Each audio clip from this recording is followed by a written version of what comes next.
വിഷമുള്ളിൽ ചെന്ന് ചികിത്സയിലായിരുന്ന 18കാരി മരണത്തിന് കീഴടങ്ങി. ചെട്ടുംകുഴി ഇസത്ത് നഗറിലെ SM മൻസിലിൽ അബ്ദുൾ മനാഫിന്റെ മകൾ ആമിന നുസയാണ് മരിച്ചത്. 18 വയസ്സായിരുന്നു. ജൂൺ 25-നാണ് ആമിന നുസയെ എലിവിഷം ഉള്ളിൽ ചെന്ന നിലയിൽ അവശയായി ആശുപത്രിയിൽ പ്രവേശിപ്പിച്ചത്.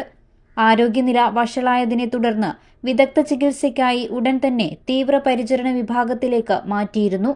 എന്നാൽ സ്ഥിതി അതീവ ഗുരുതരമായതോടെ കോഴിക്കോട്ടെ ആസ്റ്റർ മിംസ് ആശുപത്രിയിലേക്ക് മാറ്റുകയായിരുന്നു. ഇവിടെ ചികിത്സയിൽ കഴിയവേ തിങ്കളാഴ്ച പുലർച്ചെ 12:31-ഓടെയാണ് മരണം സംഭവിച്ചത്. ചില ആരോഗ്യ പ്രശ്നങ്ങളെ തുടർന്ന് ആമിന നുസ നേരത്തെ തന്നെ ചികിത്സയിലായിരുന്നുവെന്നാണ് വിവരം. ഇതുമായി ബന്ധപ്പെട്ട മനോവിഷമമാണ് ഇങ്ങനെ ചെയ്യാൻ കാരണമെന്നാണ് ബന്ധുക്കൾ നൽകുന്ന മൊഴി.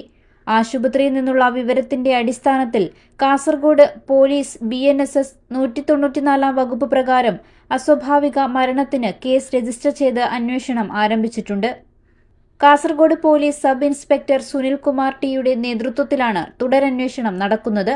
ഇൻക്വസ്റ്റ് പോസ്റ്റ്മോർട്ടം നടപടികൾക്ക് ശേഷം മൃതദേഹം ബന്ധുക്കൾക്ക് വിട്ടുനൽകും.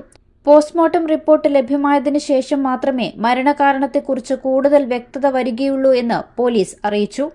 News 14 live Kasaragod.